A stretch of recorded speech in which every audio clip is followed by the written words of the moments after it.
Kasus COVID-19 di Indonesia diawali dari sebuah pesta dansa di Klub Paloma dan Amigos, Jakarta. Data pertanggal 26 Agustus 2021, kasus terkonfirmasi positif mencapai 4.056.354 orang. Lalu bagaimana respon pemerintah? Menurut Jokowi, kini pemerintah telah menyiapkan lebih dari 100 rumah sakit dengan ruang isolasi dan juga memiliki peralatan medis yang memadai sesuai standar internasional. Pandemi COVID-19 tidak hanya berdampak pada kesehatan masyarakat, tetapi juga mempengaruhi kondisi perekonomian, pendidikan, dan kehidupan sosial masyarakat Indonesia, sehingga menyebabkan beberapa pemerintah daerah menerapkan kebijakan PSBB yang berimplikasi terhadap pembatasan aktivitas masyarakat.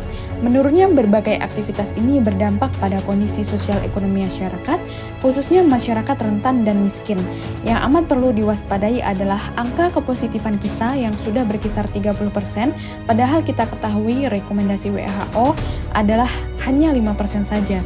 Angka kepositifan menunjukkan bagaimana besarnya penularan terjadi di masyarakat.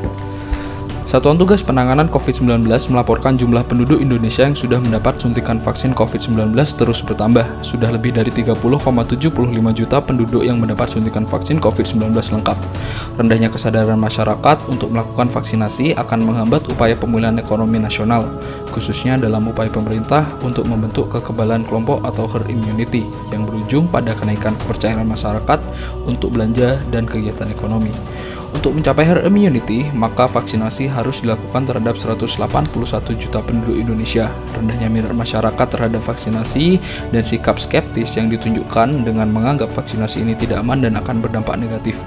Peneliti mengatakan meningkatnya angka kemiskinan karena kebijakan pandemi yang tak tegas di awal dan upaya untuk memulihkan kondisi ini memerlukan waktu yang cukup lama. BPS mencatat kenaikan angka kemiskinan pertama dalam 3 tahun terakhir akibat dari virus corona. Jumlah warga miskin di Indonesia meningkat lebih dari 2,7 juta jiwa akibat pandemi COVID-19, menurut data dari Badan Pusat Statistik. Sejauh ini, Kementerian mencatat ada sebanyak 64 juta unit usaha mikro, kecil, dan menengah di Indonesia. Jumlahnya diperkirakan akan meningkat seiring dengan meningkatnya jumlah pengangguran dalam negeri akibat dari pandemi COVID-19. Meski begitu, pemerintah mengklaim bantuan sosial yang diberikan sudah sangat menekan angka kemiskinan. Apa saja sih upaya yang perlu dilakukan agar pandemi COVID ini cepat berakhir dan mencapai impian Indonesia yang ideal? Yang pertama, berupaya mempercepat peningkatan cakupan vaksinasi COVID dengan menyediakan lebih banyak fasilitas pelayanan vaksinasi. Yang kedua, komunikasi publik yang baik mengenai vaksinasi COVID ini dan melibatkan tokoh masyarakat, artis, dan influencer agar bisa meningkatkan kesadaran masyarakat terhadap vaksinasi. Mempercepat penyaluran bantuan sosial yang dibagi dalam 12 bulan, dana BOS untuk sekolah juga langsung ditransfer ke rekening sekolah sebesar Rp 4 triliun, begitu pula dengan dana desa.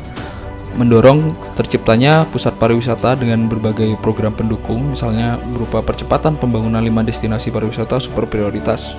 Meluncurkan paket stimulus fiskal jilid 2 yang mempermudah perizinan ekspor dan impor berupa integrasi sistem perdagangan, perhubungan, dan bea cukai.